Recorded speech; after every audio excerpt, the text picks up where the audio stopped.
Mateus 21.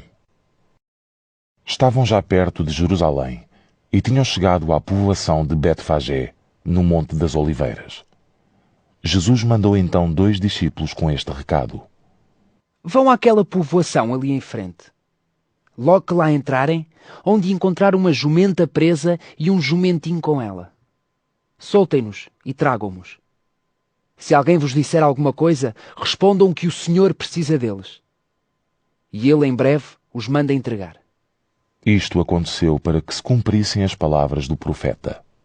Digam ao povo de Sião: o teu rei vem ter contigo.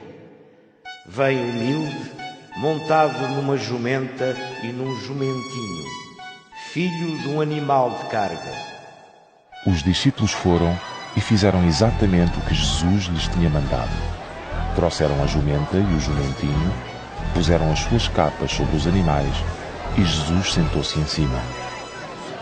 Uma grande multidão estendia as suas capas no caminho, enquanto outros cortavam ramos de árvores e os espalhavam pelo chão fora. E tanto as pessoas que iam à frente de Jesus como as que iam atrás exclamavam: Glória ao Filho de David! Bendito seja aquele que vem em nome do Senhor! Glória a Deus nas alturas! Quando Jesus entrou em Jerusalém, toda a cidade ficou em alvoroço e perguntavam: Quem é este? E da multidão respondiam: Este é Jesus, o profeta que é de Nazaré da Galileia. Jesus entrou no templo e expulsou todos os que ali estavam a vender e a comprar. Deitou ao chão as bancas dos que trocavam dinheiro e as mesas dos que vendiam pombas. Depois disse-lhes: Deus diz na Sagrada Escritura: o meu templo será declarado casa de oração, mas vocês transformaram-no em caverna de ladrões. Alguns cegos e aleijados aproximaram-se de Jesus no templo e ele curou-os. Os chefes dos sacerdotes e os doutores da lei ficaram irritados quando viram as maravilhas que Jesus fazia e ouviram as crianças a gritar no templo: Glória ao Filho de David! Por isso perguntaram: Ouves o que eles dizem? Sim, disse Jesus, e continuou: Nunca leram aquela passagem da Escritura que diz: da boca dos pequeninos e das crianças de peito farei sair louvores? E tendo-os deixado, saiu da cidade e foi para Betânia, onde passou a noite. De manhãzinha, quando voltava para a cidade, Jesus sentiu fome. Ao ver uma figueira à beira do caminho, aproximou-se dela, mas só lhe encontrou folhas. Então disse: Que nunca mais dês fruto. E a árvore secou no mesmo instante. Ao verem aquilo, os discípulos disseram cheios de espanto: Como é que a figueira se secou tão depressa? Jesus respondeu-lhes: Garanto-vos que se tiverem fé e não duvidarem, não só poderão fazer o que eu fiz à figueira, mas ainda mais. Se disserem a este monte: tira-te daí e lança-te ao mar, assim acontecerá. Se tiverem fé, hão de receber tudo o que pedirem em oração. Jesus entrou no templo.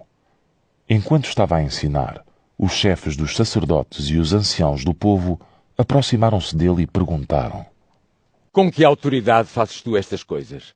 Quem te deu esse direito? Jesus disse: Vou fazer-vos apenas uma pergunta. Se me responderem, também eu vos direi com que autoridade faço estas coisas. João batizava com a autoridade de Deus ou dos homens? Eles puseram-se então a discutir uns com os outros e diziam: Se respondermos que é de Deus, ele então vai já perguntar-nos por que é que não acreditamos em João. Mas se dissermos que é dos homens, temos medo da multidão, porque todos consideram João como profeta. Por isso responderam-lhe: Não sabemos. Jesus então retorquiu: Pois também eu não vos digo com que autoridade faço estas coisas. Que vos parece? Um homem tinha 2 filhos. Foi ter com o primeiro e disse-lhe: Filho, vai trabalhar hoje para a vinha. Mas ele respondeu: Não quero. Depois arrependeu-se e foi. Dirigiu-se também ao outro filho e fez-lhe o mesmo pedido. E ele respondeu: Vou sim, senhor. Mas não foi. Qual dos 2 é que fez a vontade do pai? Eles responderam. Foi o primeiro. Jesus concluiu. Pois eu afirmo-vos que os cobradores de impostos e as prostitutas hão de entrar primeiro que vocês no reino de Deus. É que João Batista veio ter convosco para vos indicar o caminho justo, mas não acreditaram nele. No entanto, os cobradores de impostos e as prostitutas acreditaram. Porém, vocês, mesmo depois de terem visto estas coisas, não acreditaram nele nem se arrependeram. Jesus continuou. Escutem outra parábola. Um proprietário plantou uma vinha, pôs-lhe uma vedação em volta, fez um lagar e construiu uma casa de guarda. Depois arrendou a vinha a uns camponeses e partiu para outra terra. Quando chegou o tempo das vindimas, o dono da vinha mandou os criados ir ter com os camponeses, para receber a parte do fruto que lhe pertencia. Eles agarraram os criados, espancaram um, mataram o outro e apedrejaram o outro. O dono da vinha mandou então um número maior de criados, mas os camponeses trataram-nos como aos primeiros. Finalmente, mandou-lhes o seu próprio filho, pensando para consigo: com certeza que vão respeitar o meu filho. Mas os camponeses, quando viram o filho, disseram uns para os outros: este é o herdeiro, vamos matá-lo e a herança dele fica para nós. Então agarraram-no, atiraram-no para fora da vinha e mataram-no.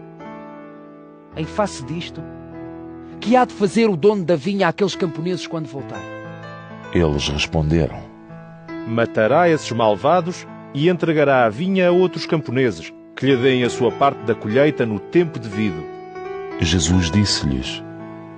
Já leram com certeza aquele trecho da Escritura que diz: a pedra que os construtores rejeitaram veio a tornar-se a pedra principal. Isto é obra do Senhor, é uma maravilha que podemos ver. Por isso vos declaro que o reino de Deus vos vai ser retirado para ser dado a um povo que produz os devidos frutos. Quanto àquela pedra, quem cair sobre ela ficará feito em pedaços, e aquele sobre quem ela cair ficará reduzido a pó. Ao ouvirem estas parábolas, os chefes dos sacerdotes e os fariseus perceberam que Jesus se referia a eles. Por isso, procuravam maneira de o prender, mas tinham medo da multidão que considerava Jesus como um profeta.